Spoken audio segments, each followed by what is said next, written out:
And so in conclusion, 50 Cent has every right. Yeah, he has every right. VVS, I just turned the water on. Big old flex, shit you never saw before. These niggas chasing me like waterfalls. Keeping on my truck, look like bricks. What's up, guys? It's your sister, Jessie Woo. Welcome back to my channel. If you're new here, make sure that you subscribe. So you can join the Black Women's Tribe during Black Women's History, Black Women's Month. During Black Women's Month. I will not be sitting in the back of the bus. Black Women's Month. During Black Women's Lift Every Voice and Sing. Black Women's Month. How y'all doing? Hope y'all doing okay. Thank you so much for coming back to my channel. Again, if you're new here, make sure that you like, make sure that you subscribe. Also, make sure that you guys interact. Leave a comment. Did I say like and subscribe? Like the video.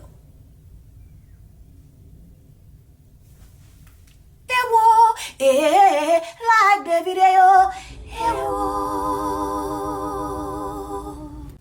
Anyway, y'all, so okay, really quickly, I want to talk about Irv Gotti and 50 Cent because there's so much to this story that I had either forgotten or did not know. But you know, as you all know, last week Irv Gotti died at the tender age of 54. And he's survived by his children, I believe his ex-wife. And it's always sad to see someone pass away. Unless you're 50 Cent. Unless yo Curtis 50 Cent, I got shot 9 times but I'm still alive Jackson, okay? Irv Gotti barely passed away. I'm talking about he barely took his last breath and 50 Cent was already on Instagram letting it be known. 50 Cent took to his Instagram and said these exact words. I'm smoking on that Gotti pack, comma, nah, God bless him, LOL, a dove. While this is quite diabolical and I mean, just disgusting, I was reminded that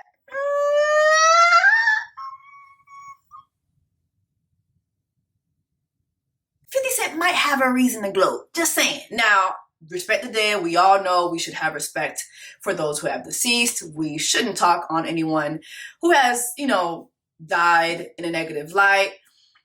But what if that person was actually responsible for you being pew, pew, pew, pew, pew 9 times? Would you laugh?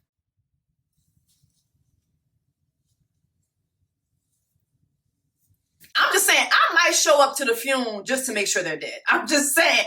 I mean, hello, let's just be for real, okay? And while, yes, it is inappropriate, I even posted about this on my threads, like, damn, this is not funny. But then I was reminded that the whole reason why Curtis, I got shot 9 times, 50 Cent, Jackson, did get pum was because allegedly,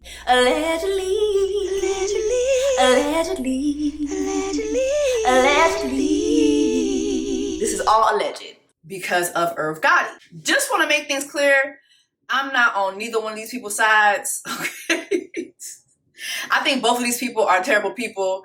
50 Cent is actually one of my problematic faves. We are July 6 twins. We're born on the same day. So just so you have an idea of my personality, like just look at Curtis. Just look at Curtis. But I will tell you, Cancer men are hell on earth. If you get on their bad side, they are hell on earth. And I think that people underestimate that about Cancer women. Like, I'm the sweetest till I'm not. And once I'm not, run for cover, please. Just run for cover. But anyway, 50 Cent has always been one of my problematic faves, but I finally had to cut the cord when he posted about Trump. And baby, I ain't gonna hold you, it hurt. It hurt. I felt like that scene in Django when Samuel L. Jackson was holding on to Jack from Titanic.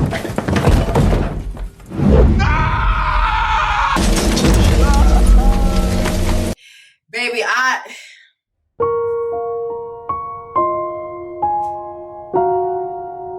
had to do what I had to do. I had to do what I had to do. But yeah, I had to unfollow his ass because he's just reckless. He just does a lot of reckless shit. He says a lot of reckless things, and it's just not worth it for me to see that on my timeline, point blank, period. But as per usual, once someone dies, you know, and the internet gets a hold of it, old videos surface, and there was this old video that surfaced of Irv Gotti speaking about 50 Cent. I think this was a sit down that he had about 3-4 years ago on Vlad TV. Vlad TV is another trash human being. Trash. But unfortunately, I'm having to use some of his clips because this is where these people chose to go tell their story. There's a segment of this interview where Irv Gotti was asked to share his thoughts on 50 Cent, or maybe he just volunteered this information, and this is what he had to say. How much do you think of that case was because 50 Cent was sort of amplifying your situation? Because I remember he was on... Because you're glad I've waited all this time to give you this, I'll give you the answer. Okay. But, you know, if you talk to me about 50 in this case, I'm going to say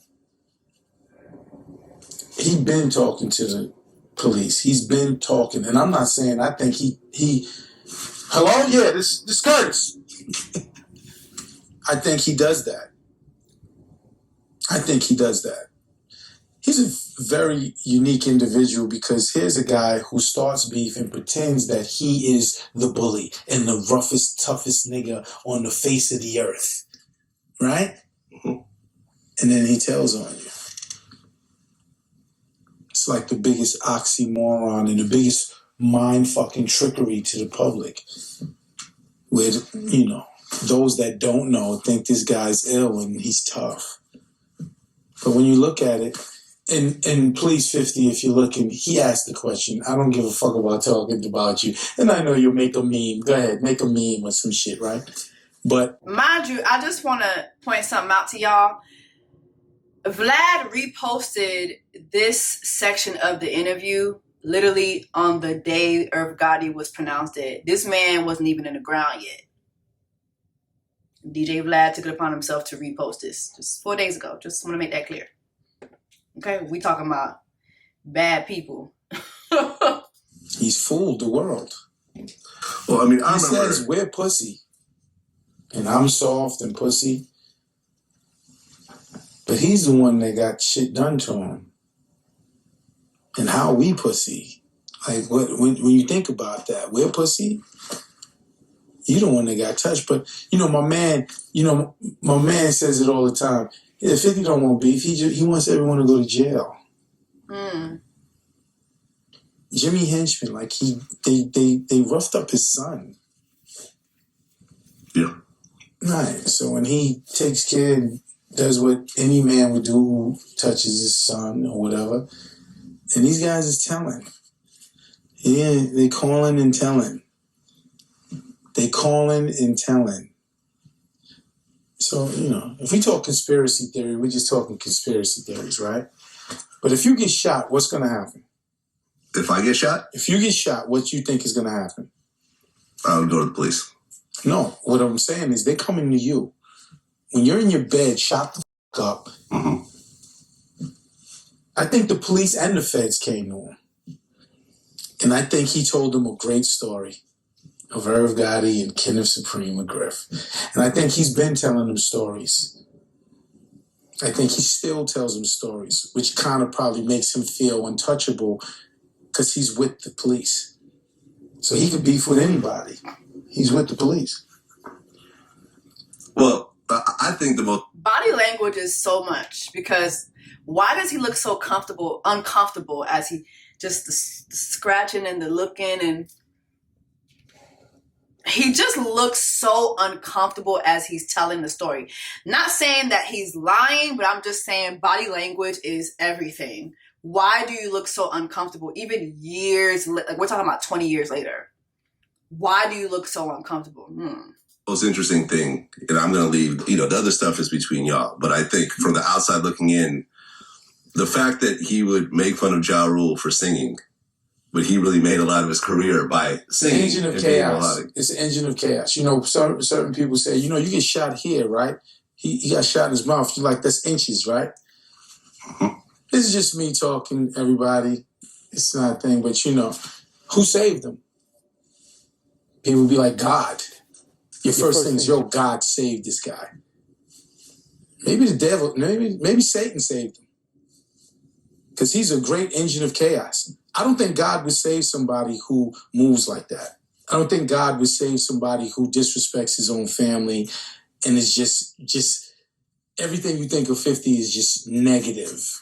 He's just an engine of negativity, beef, chaos. Sounds like he's with Satan to me, man. I think, Satan was like, I'm going to use you. You're going to be great for me. You ever seen that meme of the Spider-Man pointing at the other Spider-Man?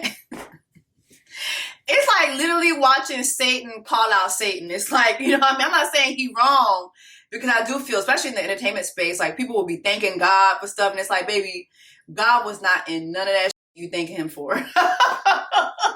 God was not in none of this, okay? But at the same time, Irv Gotti has definitely done some dark things. So I think it's so weird, I don't know, just interesting watching him basically call 50 Cent Satan.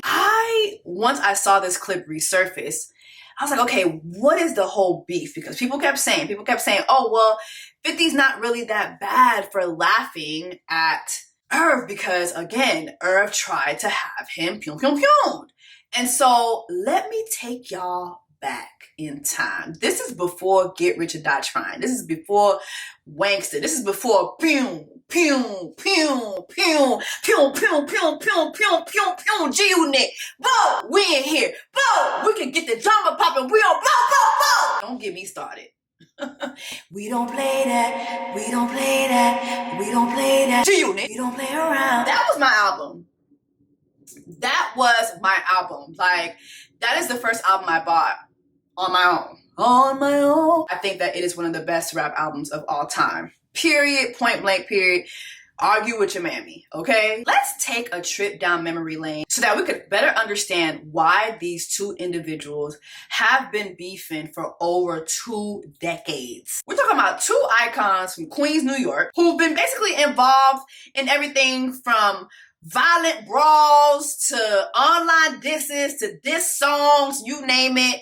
They've been involved in it with each other. Let's go back to the beginning. The year is 1999, and you have Ja Rule getting robbed. Now, he gets robbed by one of 50 Cent's friends, allegedly. He gets robbed in Southside Jamaica, Queens. Now, you gotta remember, around that time, Ja Rule was huge. Murder, Inc. was huge. This is post Ja Rule and Jay-Z's Can I Get a What, okay? What you ain't know is easy, but hear me though, baby girl, best have my money for sure. We're talking about 1999, the year of Ja Rule's debut album, Veni Vidi Vici, okay? Life was good back then. Do y'all remember life back in 1999? Now, Ja Rule drops Veni Vidi Vici in June of 1999. Then you have 50 Cent later on that same year in October dropping a diss song. The diss song is titled Your Life's on the Line, and basically he's gunning for Ja Rule and the whole Murder Inc. Nobody likes me, but that's okay, cause I don't like y'all anyway. There's so much Eminem influence in it, just basically like the beat and the cadence of it. Now, the following year, 2000, 50 Cent and Ja Rule are in the same club, and a fight breaks out between them two. So some time passes by. We're in March 2020. We down to the Hit Factory in New York, and you have G-Unit and Murder Inc. both at the Hit Factory studios in New York. A fight breaks out. 50 Cent gets during the brawl, and you have Black Child, who was a rapper on Murder Inc., who takes credit for it. 2 months later, May 2000, you have 50 Cent sitting outside of his grandmother's house getting pum 9 times. Now, this is per federal investigation. Lo and behold and lo and whoa. Irv Gotti and Kenneth Supreme McGriff were behind him getting pum 9 times. Now, the reason why Supreme was behind it is because apparently 50 Cent mentioned him, Irv Gotti, and Ja Rule in another diss song. Now, for those of y'all asking, who is Kenneth Supreme McGriff? I have the answer. Think Frank Lucas. Think Big Meech. Think the biggest crack cocaine dealers he is definitely up there with the greatest. McGriff rose to power in the 80s when he had his own crack cocaine distribution and manufacturing organization, which he called the Supreme Team, based in the Baisley Park houses in the South Jamaica section of Queensboro of New York City. Now, in the later 80s, he was sentenced to jail and he did some time. And then when he was released in 1994, he tried to go legit, like a lot of drug dealers do. In comes Murder Inc. When he was released from prison in 1994, he tried to basically clean himself up. He went into cinematography. And one of the people who helped him, try to clean himself up and go into the entertainment space was Irv Gotti. So now you have him also having his hand in Murder Inc. Now, can you just imagine you're one of the biggest drug lords? Like, you're one of the biggest drug lords in the 80s in Queens. You go to jail, you come out, and instead of just like, I don't know, opening up a barbershop, you co-start a label called Murder Inc. Like, please. Like, please. Can we please be for real? Can we please be for real? Now, just a couple more alleged facts about Supreme. Allegedly. This is all alleged, okay? Apparently, according to investigations, he had a hand in ordering the death of Jam Master Jay. There was another rapper who was unalived, Eric E. Moneybags Smith. Apparently, he had a hand in that. And so there's a trend here, right? And so according to investigations as well, he was believed to have been involved in the pew-pew-pewing of 50 Cent. In 2007, he actually was found guilty of basically murder for hire, and he was sentenced to life for, I believe, E Moneybags and another rapper. And so currently he is 64 years old behind bars serving his life sentence. Now, I was able to find this clip of 50 Cent kind of touching on the whole debacle between him, Irv Gotti, and Supreme. And this is what he had to say. They're afraid. Look, when the feds come in the indictment, they said that they beat the case. Yeah. It beat no case. You never did nothing. Right. You never did nothing. They put him in the indictment because when you gave him $50,000, they said you was money laundering. You gave him $50,000 because you. And when I keep having friction with them, he goes, let's kill this little. Man, tell you he beat the case, and he said by the time he was done with his case, he owed $2 million. How did you beat? How did you win? You never did nothing. I went to trial with a legal aid attorney. A legal aid attorney had never been to trial because they couldn't help. There was no financial help or support for him because of that. So the government is saying, get these out of the way, trying to help by giving them this the case. And they'll struggle to beat that case while we're taking care of what we need to take care of with this. They look at me like I'm a bully because I ain't accept what just went down. They don't teach you to accept that. Here's the thing. As far as 50 Cent is concerned, y'all tried to ice him. It didn't work, okay? And not only did it not work, but 50 was so tight about what happened till this day that he literally built his career off of exterminating that entire record label. Like, when have we ever seen a rap beef get rid of an entire record label? Like, 50 Cent is the only person who was able to do that by what he did with Murder Inc. Basically, like, murdering Ja Rule's career, Ashanti being, collateral damage, Irv Gotti eventually having to go to jail. Like, he successfully did what they thought they were doing to him. And he did it so well, too, because many men wish death upon me, Lord. I don't cry no more. Don't look to the sky no more. Have mercy on me. Have mercy on my soul. Somewhere my heart turned cold. Have mercy on many men. Many men.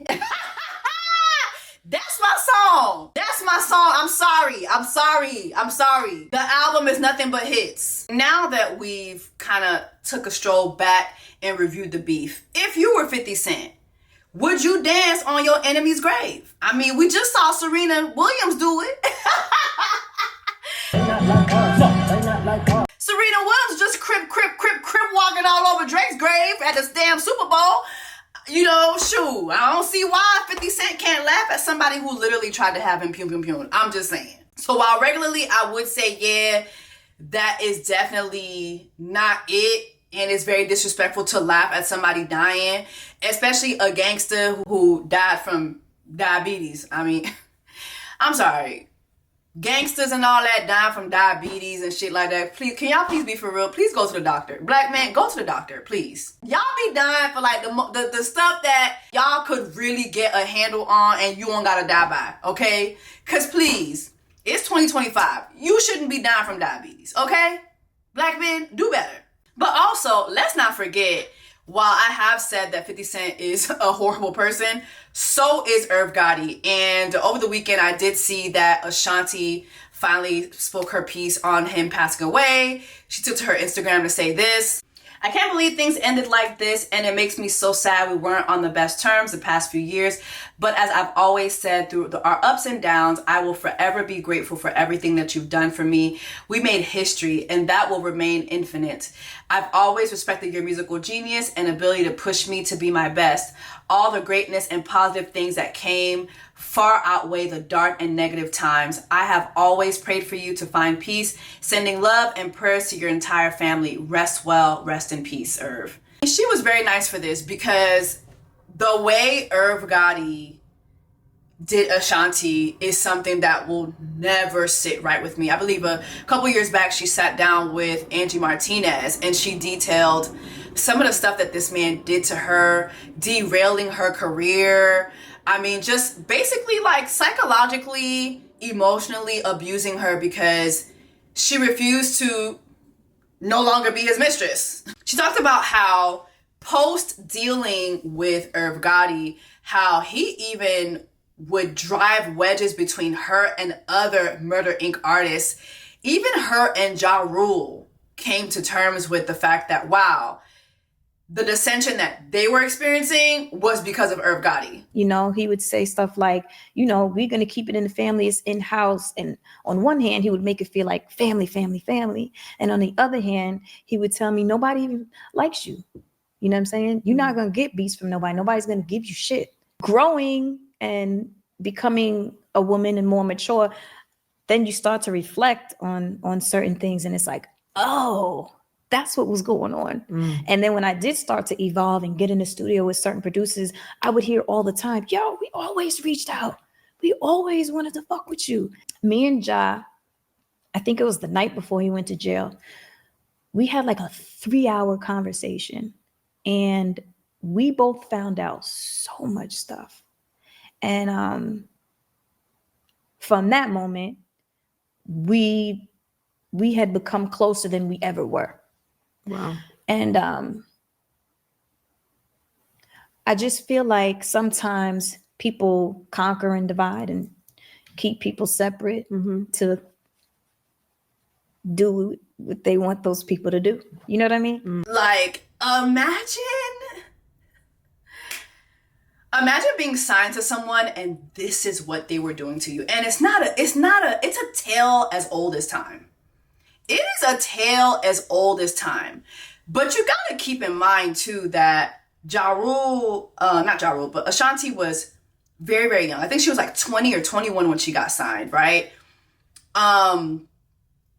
This is her introduction to the business. And she's thinking like, wow, this is how things go. All right. And mind you, the person that you're signed to is also the person that you're making music to. It's also the person that's managing you. And now eventually he's coercing you into a romantic relationship with him while he is married, while simultaneously messing up your career when you realize that, hey, I have to let this go. I cannot be involved with you in this type of way. I mean, I don't even know if I should say this. You know, there were threats. There were threats. You know, me dealing with Nelly, you know, there was death threats, you know. Wow. I mean, I don't know how serious they were because, you know, again, you try to personify this person that you're really not. But when Towards you're saying, not towards me, towards who I was dealing with, you know, you keep doing that, you know? Yeah. So Irv Gotti basically had a hand in Ashanti and Nelly's relationship not working out. This man was threatening people, like threatening her and threatening Nelly, basically. So it even now as I'm listening to this, Because when this interview came out, her and Nelly weren't together yet. They weren't back together yet. So now this spin the blockage that we've seen happen with Ashanti and Nelly, now you have to come to the realization that, wow, they were able to do that finally because she finally felt free from Irv Gotti. Literally. It is insane. He kind of was like, if you fuck with Ashanti, you don't fuck with me. And that's what he told every single person on the label, in the building. He kind of was like, if you fuck with Ashanti, you don't fuck with me. And that's what he told every single person on the label, in the building. If you talk to Ashanti, if you go to Ashanti's birthday, if you support her in any way, it's fuck you. So that was like really weird for me. Did that scare you in any way in terms of like your future? Are you worried about your career at that point? You know, it was scary. Like, y'all. For folks who will say things like, oh, well, she was his girlfriend, they were together. This don't sound like coercion to y'all. Think about it now, like as you listen to her speak. She was not in a relationship with Irv Gotti, even if she was his mistress. It wasn't by choice. This is a man who would literally ruin her career in front of her if she wouldn't do what he told him to do. If she wouldn't do what he told her to do. That is coercion. And everybody misunderstands coercion. Nobody understands coercion until it happens to them. When coercion happens to them, then it's, oh my God, I felt like I had to do that. Oh, so now you understand how victims of sexual abuse feel. Now you understand how that works. But you didn't understand it until it happened to you in another situation. Oh. As though when this is like a mixing business and pleasure problem, right? So when the personal relationship is no longer serving you. But see, let's clear this up. Okay. We're not going to say relationship. We dealt with each other, but having a full, like, was Irv my boyfriend? Was I his girlfriend? Never. Really? Never. So. Well, was he married? He was still married at the time, right? He was married. That's my point. Irv had several girlfriends, you know? So I'm a little confused by the thought. You know what I'm saying? And the label and the description. That don't sound like coercion to you. That don't sound like control to you. And imagine, like she said, he had other girlfriends. He had other women that he was dealing with. Could you imagine what he was doing to women who didn't have a platform? Women who didn't have the support that this woman had, that Ashanti has? Could you imagine what Irv Gotti was doing to those women? Like, it's pretty insane when you think about it. So anyway, RIP to him. It's just, for me personally, it's really hard for me to see an outcry, or even for me to even be like, oh, condolences to people who I know have been out here. When they were out here, were literally dedicated to ruining other people's lives. And so in conclusion, 50 Cent has every right. 50 Cent has every right. He has every right. Every right to laugh. Because this is what this man was doing while he was alive. Drop in the comments. Let me know your thoughts. I know a lot of y'all won't agree, but let me know how much you don't agree in the comments. I will see y'all in the next video. Take care of yourselves and each other. Bye. VBS, I just turned the water on. Big ol' flex, shit you never saw before. These niggas chasing